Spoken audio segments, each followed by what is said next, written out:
Hello everyone and welcome back to the NASCAR History Series. For those who missed the 8th episode about the life of Ned Jarrett or many of the previous episodes, I'll leave the links in the description. I also invite you to leave a like and subscribe so you don't miss upcoming videos.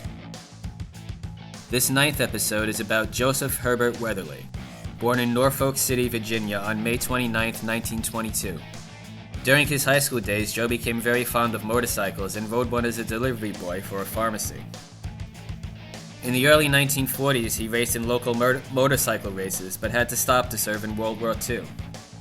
Once back home, Weatherly raced in the American Motorcyclist Association, where he won 3 national championships. In 1950, he started racing cars in NASCAR's modified division. Joe Weatherly won back-to-back modified national championships in 1952 and 1953.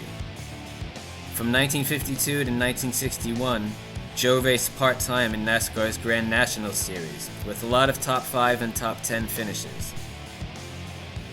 Despite running only 25 of 52 races in 1961, Weatherly won 9 times and finished in 4th place for the season. He was also voted NASCAR's most popular driver. Joe had an outrageous personality and liked to party.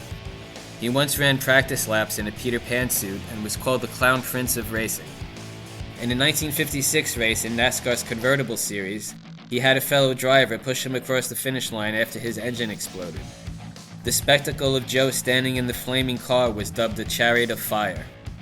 In 1962, in his first year racing full-time, Joe Weatherly won 9 races for the second year in a row and the NASCAR Grand National Championship.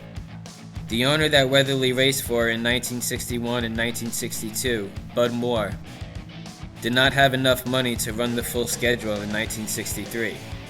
Since Joe had just won the championship, he was able to drive for other owners during the course of the season and managed to win consecutive titles in his first 2 years of racing at NASCAR's top circuit.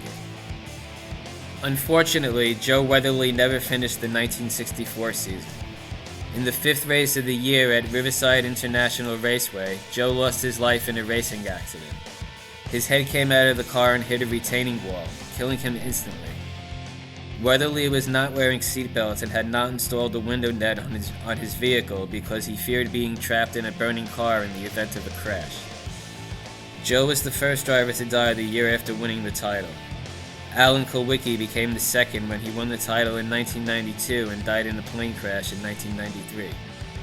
Weatherly's fatal accident, combined with Richard Petty's bad crash at Darlington in 1970, led NASCAR to make the safety net mandatory in 1971. Weatherly was one of the few to win nationally in both motorcycles and cars.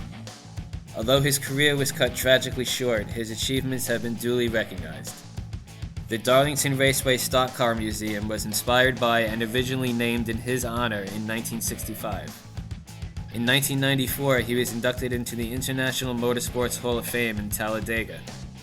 In 1998, he was named as one of NASCAR's 50 greatest drivers and inducted into the Motorcycle Hall of Fame. Joe Weatherly's NASCAR Hall of Fame career ended with 25 wins in 230 races, 153 top 10s, 18 pole positions, and back-to-back titles in 1962 and 1963.